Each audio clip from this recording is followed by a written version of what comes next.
Hello friends, welcome back to channel. Friends అందరికీ good morning. ముందుగా so doctor NTR university of health sciences BSc నర్సింగ్కి ఎవరైతే application చేసుకున్నారో so already second phase యొక్క college phase allotment list కూడా వచ్చేసినాయి. So ఇంకెవరైతే మన ఛానల్కి సబ్స్క్రైబ్ అవ్వలేదో వెంటనే సబ్స్క్రైబ్ చేసుకోండి ఫ్రెండ్స్. అండ్ వీడియో ఇన్ఫర్మేటివ్ కనిపిస్తే లైక్ చేసి అండ్ మీ ఫ్రెండ్స్ కూడా షేర్ అయితే చేయండి.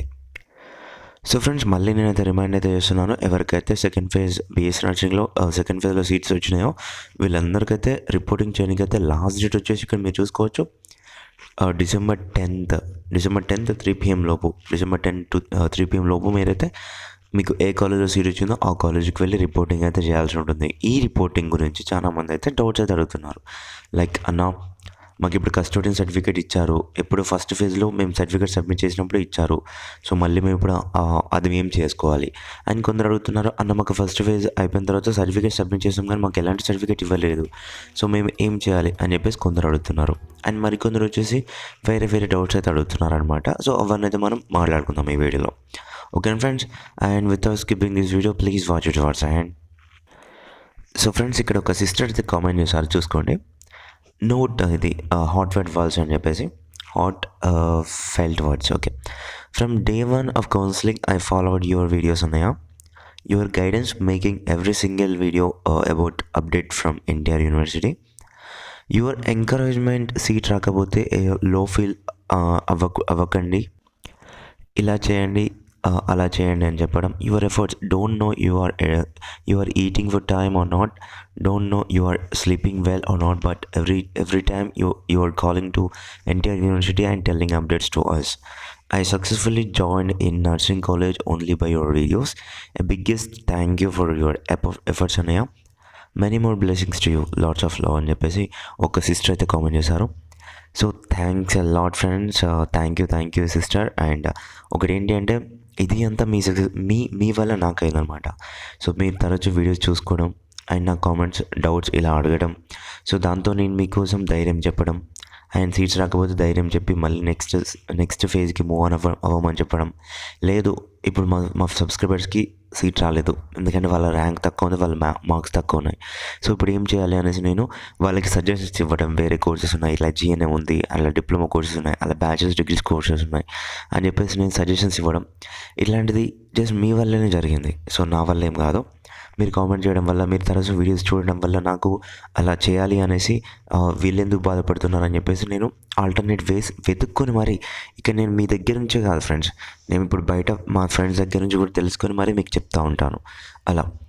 ఓకేనా, ఈ కామెంట్ చేసిన తర్వాత నాకు ఏమనిపించిందంటే ఇక్కడ successfully join in nursing college అని చెప్పేసి వచ్చింది కదా, సో అది విన్న తర్వాత చాలా హ్యాపీగా అనిపించింది నాకు. అందుకే ఈ కామెంట్స్ వీడియో ముందు ఈ వీడియో అయితే ఈ యొక్క కామెంట్ అయితే ప్లే చేస్తున్నాను. ఓకే, అర్థం చేసుకున్నాను, థ్యాంక్ యూ సిస్టర్.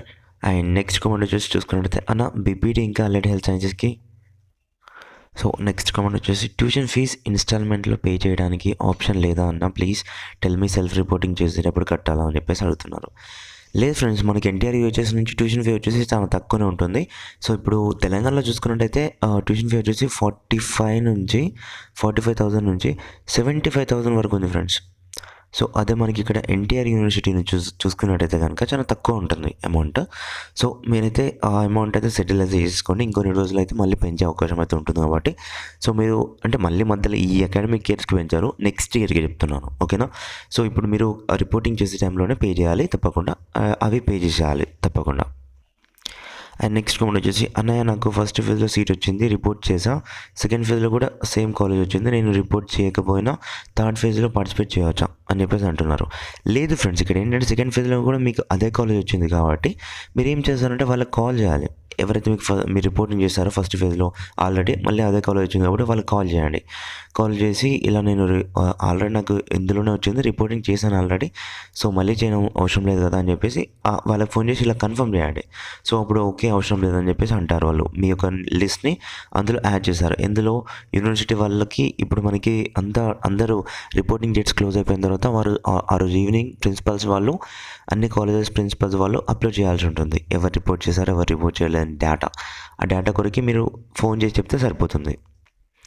అండ్ ఇక్కడ వన్ కామెంట్ చూడండి, నైట్ నుండి ఏడుస్తున్నా అన్నయ్య, థర్డ్ ఫేజ్ భయంగా ఉంది, వస్తుందా రాదా అని చెప్పేసి అంటున్నారు. సో ఏం బాధపడకండి, మనకి థర్డ్ ఫేజ్ పక్కా ఉంటుంది. సో థర్డ్ ఫేజ్లో వచ్చిన తర్వాత పెట్టుకుందాం వెబ్ ఆప్షన్స్. సో లేదు మీకు అంతగా భయం అనిపిస్తే ఈ అకాడమిక్ ఇయర్ పోతుంది ఏంటిది, ఇంట్లో బాగా దంతం చేస్తున్నారు, ఇంట్లో తిడుతున్నారు అని చెప్పేసి మీరు కనుక అనుకుంటే మనకి ఏంటి అంటే ఈరోజు కదా, ఈరోజు 9th December, ఈరోజు ఈవినింగ్ నైట్ వరకు మీరు అంతగా అనిపిస్తే ఈ ఎపిసెడ్ ఎగ్జామ్లో ఎంసెట్ ఎగ్జామ్లో సరిగ్గా మార్కులు రాలేదు, ర్యాంక్ ఎక్కువ వచ్చింది అని చెప్పేసి మీరు భావిస్తే కనుక మీకు ఈరోజు ఈవినింగ్ వరకు ఇంటర్మీడియట్ మార్క్స్ మంచిగా వచ్చినాయి అనుకోండి, ఈవినింగ్ వరకు అప్లికేషన్ పెట్టుకోండి. దేనికి పారామెడికల్ కోర్సెస్ ఏవైతే ఉన్నాయో వీటికి అప్లికేషన్స్ ఈరోజు నైట్ 9 వరకు క్లోజ్ అయిపోతాయి. సో మీరు అప్లికేషన్ అంతా చేసుకోవచ్చు. బట్ థర్డ్ ఫేజ్ ఉంటుంది, థర్డ్ ఫేజ్కి అప్లికేషన్ పెట్టుకోండి. థర్డ్ ఫేజ్లో వెబ్ ఆప్షన్స్ ఇవ్వండి. అన్న సెకండ్ ఫేజ్లో గవర్నమెంట్ కాలేజెస్ పెట్టాను కానీ రాలేదు, థర్డ్ ఫేజ్లో పెడితే వస్తుందా అని చెప్పేసి అంటున్నారు. సో గవర్నమెంట్ కాలేజ్కి పెట్టుకోవాలి అంటే మీకు ర్యాంక్ మంచిగా వచ్చి ఉండాలి ఫ్రెండ్స్. ర్యాంక్ బాగా వస్తే మీకైతే వస్తుంది. ర్యాంక్ రాలేదు అంటే తీసుకోరు వాళ్ళు. సో అందుకొరకు మీరు ఓన్లీ గవర్నమెంట్ కాలేజెస్ ఇద్దాం అనుకుంటే తప్పకుండా మీ యొక్క ర్యాంక్ వచ్చేసి మంచిగా వచ్చి ఉండాలి. లేదు మాకు ర్యాంక్ అంతంత మాత్రమే వచ్చింది కానీ గవర్నమెంట్ కాలేజీలో రావాలి అనేసి అనిపిస్తే మాత్రం డెఫినెట్గా కొంచెం ఇబ్బంది అయితే అవుతుంది ఫ్రెండ్స్. సో సీట్ దేంట్లో రాకుండా అవుతుంది, మళ్ళీ మీరు ఇంట్లోనే కూర్చోవాల్సి ఉంటుంది. అలా అవ్వకుండా ఉండాలి, అన్నిటికీ సరిగ్గా చేయాలి అనుకుంటే తప్పకుండా మీరైతే గవర్నమెంట్ కాలేజెస్కి ఫస్ట్ ప్రియారిటీ ఇవ్వండి. తర్వాత మిగతా సెకండ్ ప్రియారిటీ అన్నిటికీ మిగతా కాలేజ్కి అయితే ఇవ్వండి, ఒక్కటి కూడా లీవ్ చేయవద్దు. అండ్ నెక్స్ట్ కామెంట్ ఇక్కడ చూసుకోండి, ఫస్ట్ ఫేజ్లో సర్టిఫికేట్స్ తీసుకోవడానికి సీట్ అలాట్మెంట్ చూపించాలా అన్నయ్య, వాళ్ళకి వేరే కాలేజ్ వచ్చింది సర్టిఫికేట్. ఒకసారి చూడండి ఇక్కడ బ్రో అడుగుతున్నాడు ఏంటి అంటే, ఫస్ట్ ఫేజ్లో ఆల్రెడీ రిపోర్ట్ చేసాం కదా, ఆ యొక్క సర్టిఫికేట్ తీసుకోనికి ఇక్కడ సీట్ అలాట్మెంట్ చూపించాలా అని చెప్పేసి అంటున్నారు. లేదు ఫ్రెండ్స్, వాళ్ళకి ఆటోమేటిక్గా తెలుస్తుంది, లేదంటే మీరు సీట్ అలాట్మెంట్ ఫోన్లో చూపిస్తే సరిపోతుంది వాళ్ళకి. బట్ ఇప్పుడైతే డైరెక్ట్గా సెకండ్ ఫేజ్లో ఏ కాలేజ్లో అయితే సీట్ వచ్చిందో ఆ కాలేజ్కి వెళ్ళి రిపోర్టింగ్ చేయండి. లేదు మాకు కస్టడీ సర్టిఫికేట్ మేము తీసుకోలేదు అనేసి అనుకుంటే ఫస్ట్ ఫేజ్లో వచ్చిన కాలేజ్కి వెళ్ళి మీ యొక్క కస్టడీ సర్టిఫికేట్ తీసుకొని, లేదా మీ ఒరిజినల్ సర్టిఫికేట్ తీసుకొని, ఫీ అమౌంట్ తీసుకొని మీరు ఇక్కడ సెకండ్ ఫేజ్లో ఏ కాలేజ్లో అయితే సీట్ వచ్చిందో ఆ కాలేజ్కి వచ్చి సబ్మిట్ చేయాల్సి ఉంటుంది. అండ్ నెక్స్ట్ కామెంట్ వచ్చేసి, నేను ఫస్ట్ గవర్నమెంట్ పెట్టుకున్నాం, సెకండ్ ఫేజ్లో కానీ నాకు ప్రైవేట్లో వచ్చింది, అది కూడా ఫస్ట్ ఫేజ్లో వచ్చిన కాలేజా మళ్ళీ వచ్చింది, అలా కూడా వస్తుందా అని చెప్పేసి అడుగుతున్నారు. అలా కూడా జరుగుతుంది ఫ్రెండ్స్, అలా కూడా జరుగుతుంది. అందులో మీరు కొత్తగా పడ్డానికి ఏం లేదు, మీకు ఆల్రెడీ మీకు వచ్చింది కాబట్టి ప్రైవేట్ కాలేజ్ ఫస్ట్ ఫేజ్లో మీరు దానికి రిపోర్టింగ్ చేస్తారు కాబట్టి ఒకసారి కాల్ చేసి చెప్పండి. అండ్ థర్డ్ ఫేజ్లో మ్యాక్సిమం వెబ్ ఆప్షన్స్ పెట్టుకోనికి ట్రై చేయండి వేరే కాలేజ్కి, అంటే మీకు ఇన్కేస్ గవర్నమెంట్ కాలేజ్ కావాలనిపిస్తుంది కదా, సో దానికి. నెక్స్ట్ కామెంట్ వచ్చేసి, బ్రో ఫస్ట్ ఫేజ్లో సీట్ వచ్చింది, సెకండ్ ఫేజ్లో రాలేదు, సో నాకు సెకండ్ ఫేజ్కి అలాట్మెంట్ ఆర్డర్ అవసరం లేదా? సో ఫ్రెండ్స్, ఫస్ట్ ఫేజ్లో సీట్ వచ్చింది మీకు, సెకండ్ ఫేజ్లో సీట్ రాలేదు అంటే ఫస్ట్ ఫేజ్లో వచ్చిన కాలేజ్ అలానే ఉంది. సో ఇప్పుడు మీకు సెకండ్ ఫేజ్లో ఇంకా అలాట్మెంట్ ఆర్డర్ దేనికి అవసరం లేదు, మీరు థర్డ్ ఫేజ్లో వెబ్ ఆప్షన్స్ ఇవ్వచ్చు, లేదంటే ఫస్ట్ ఫేజ్లో కాలేజ్ వచ్చింది కాబట్టి అందులో రిపోర్టింగ్ చేస్తారు కాబట్టి అక్కడికి వెళ్ళొచ్చు. నెక్స్ట్ కామెంట్ వచ్చేసి, అన్నయ్య కాలేజ్ ఫీజ్ మళ్ళీ పే చేయాలా, 1 month ఆగి పే చేయవచ్చా, మనీ ప్రాబ్లం అన్నయ్య, అన్నపూర్ణ కాలేజ్లో సీట్ వచ్చింది అని చెప్పేసి అడుగుతున్నారు. ఇక్కడ లేదు ఫ్రెండ్స్, మనకి 1 month 2 months అట్లా ఆగనికి లేదు. ఎందుకంటే రిపోర్టింగ్ ఇప్పుడు మనకి ఏంటంటే ఫేజెస్ ఉంటాయి కాబట్టి ఒక ఫేజ్లో రిపోర్టింగ్ చేశారు అని వాళ్ళు ఒప్పుకోవాలి అంటే మీరు ట్యూషన్ ఫీ అనేది మొత్తం పే చేయాల్సి ఉంటుంది. సో కొంచెం ఇబ్బంది అయినా కానీ పే చేయడానికైతే ట్రై చేయండి. అండ్ నెక్స్ట్ కామెంట్ వచ్చేసి, బ్రో ఫస్ట్ ఫేజ్లో సీట్ రాలేదు, సెకండ్ ఫేజ్లో కూడా సీట్ రాలేదు, అండ్ థర్డ్ కౌన్సిలింగ్ ఉంటుందా అని చెప్పండి అని చెప్పేసి అంటున్నారు. So friends, first phase, second phase and third phase మనకి 3 phases అయితే తప్పకుండా కండక్ట్ చేశారు. అది రూల్, ఎన్టీఆర్ యూనివర్సిటీ వాళ్ళ రూల్ కాబట్టి తప్పకుండా ఆ 3 phases కండక్ట్ చేశారు, అందులో ఎలాంటి డౌట్ లేదు. సో ఇక్కడ చూసుకొని బ్రో, అలాట్మెంట్ లెటర్ ఫస్ట్ ఫేజ్లో డౌన్లోడ్ చేసా, సెకండ్ ఫేజ్లో మళ్ళీ వస్తుందా లేదా అలాట్మెంట్ లెటర్ తీసుకోవాలా అని చెప్పేసి అంటున్నారు. ఫ్రెండ్స్, ఫేజ్కి అలాట్మెంట్ లెటర్ అనేది చేంజ్ అవుతుంది. ఇప్పుడు మీకు ఫస్ట్ ఫేజ్లో వచ్చేసి ఒక కాలేజ్లో సీట్ వచ్చింది, అండ్ సెకండ్ ఫేజ్లో వచ్చేసి మరో కాలేజ్కి సీట్ వచ్చింది. సో ఇక్కడ ఫస్ట్ ఫేజ్లో వచ్చింది అలానే ఉండదు, సెకండ్ ఫేజ్కి చేంజ్ అవుతుంది, ఇందులో వేరే కాలేజ్ వస్తుంది. సో దీనికి మళ్ళీ డబుల్ పే చేయడం అవసరం లేదు, డైరెక్ట్ డౌన్లోడ్ చేసుకోవచ్చు. సో ఫ్రెండ్స్, ఇక్కడ చూసుకొని బ్రో నాకు ఫస్ట్ ఫేజ్లో సీట్ రాలేదు, సెకండ్ ఫేజ్లో వచ్చింది, కానీ రిపోర్టింగ్ చేసే అమౌంట్ పే చేయాలి కదా, కానీ థర్డ్ ఫేజ్లో కౌన్సిలింగ్ వస్తే సర్టిఫికేట్స్ ఇయ్యరంట కాలేజ్, అలాగే రాకపోతే సెకండ్ ఫేజ్ సీట్ క్యాన్సిల్ అవుతుందంట, ఏం చేయాలి బ్రో అనేసి అంటున్నారు. సో అలా ఏమి ఉండదు ఫ్రెండ్స్, ఎవరు చెప్పారు మీకు అసలు? యూనివర్సిటీ వాళ్ళకి కంప్లైంట్ చేసామని చెప్పండి. ఎందుకంటే యూనివర్సిటీ వాళ్ళ రూల్ ప్రకారం ఏంటి అంటే మనకి సర్టిఫికేట్స్ వాళ్ళు ఇవ్వాలి. అండ్ సెకండ్ ఫేజ్లో అంటే థర్డ్ ఫేజ్లో వెబ్ ఆప్షన్ ఇస్తే సెకండ్ ఫేజ్లో సీట్ క్యాన్సిల్ అవుతుందంట. ఎస్ ఫ్రెండ్, ఏంటంటే మీకు సెకండ్ ఫేజ్లో థర్డ్ ఫేజ్లో కనుక సీట్ అనేది వచ్చిందనుకోండి, అప్పుడు సెకండ్ ఫేజ్లో వచ్చిన సీట్ క్యాన్సిల్ అవుతుంది ఆటోమేటిక్గా. సో మీరు వాళ్ళు చెప్పిన దానికి భయపడకండి. ఒకటి ఏంటి అంటే వాళ్ళు సర్టిఫికేట్స్ ఇస్తారు, ఫీ అమౌంట్ మనకు బ్యాక్ ఇస్తారు. సో ఫస్ట్ ఫేజ్లో సీట్ వచ్చింది, సెకండ్ ఫేజ్లో వెబ్ ఆప్షన్స్ పెట్టుకున్నారు, సెకండ్ ఫేజ్లో మళ్ళీ సీట్ వచ్చింది, ఫస్ట్ ఫేజ్లో వచ్చిన సీట్ క్యాన్సిల్ అవుతుంది. లేదు, అదే సెకండ్ ఫేజ్లో వెబ్ ఆప్షన్స్ పెట్టుకున్నారు కానీ సీట్ రాలేదు, అప్పుడు ఫస్ట్ ఫేజ్లో వచ్చిన కాలేజ్ అలానే ఉంటుంది. ఓకేనా, ఇది ఇలా ఉంటుంది ప్రక్రియ. సో ఇంపార్టెంట్ కామెంట్ చూసుకోండి ఇక్కడ. హాయ్ బ్రో, ఫస్ట్ ఫేజ్లో సీట్ వచ్చింది, ₹5,600 డబ్బులు కట్టి అలాట్మెంట్ ఆర్డర్ డౌన్లోడ్ చేసుకున్నాము, బట్ రిపోర్టింగ్ చేయలేదు, ఇప్పుడు మళ్ళీ అలాట్మెంట్ ఆర్డర్కి డబ్బులు కట్టాలా అని చెప్పేసి అంటున్నారు.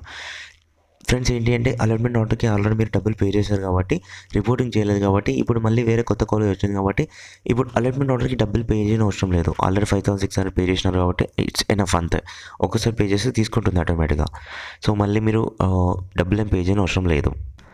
సో ఇక్కడ నెక్స్ట్ కామెంట్ చూసుకోండి. అన్న క్లాసెస్ December 11th స్టార్ట్ అవుతాయంట, మరి థర్డ్ ఫేజ్ వాళ్ళకి క్లాసెస్ మళ్ళీ చెప్తారా అని చెప్పేసి అంటున్నారు. సో ఇక్కడ మనకి ఒక నోటీస్ అయితే అందరి ప్రిన్సిపల్స్కి అయితే పంపించారు, చూస్తారా ఫ్రెండ్స్. సో ఇందులో ఒకసారి చూపిస్తాను మీకు ఇక్కడ. సో ఒకసారి మీరు ఈ యొక్క లిస్ట్ని ఈ యొక్క డేటాని నేను రెడ్ బాక్స్లో మార్క్ చేస్తున్నాను, ఇక్కడ మీరు చూసుకోవచ్చు. The list of allotted candidates in respect of your college is available on website. The selected candidates are informed that classes were already commenced from 11/11/2024 అని చెప్పేసి ఇచ్చారు. అంటే ఫస్ట్ ఫేజ్లో ఎవరికైతే సీట్స్ వచ్చినాయో వాళ్ళందరికైతే November 11th నుంచి అయితే క్లాసెస్ స్టార్ట్ అయినాయంట. సో ఇప్పుడు మళ్ళీ మీకు సెకండ్ ఫేజ్ థర్డ్ ఫేజ్ వాళ్ళకి ఒక్కసారి క్లాసెస్ స్టార్ట్ చేస్తారు.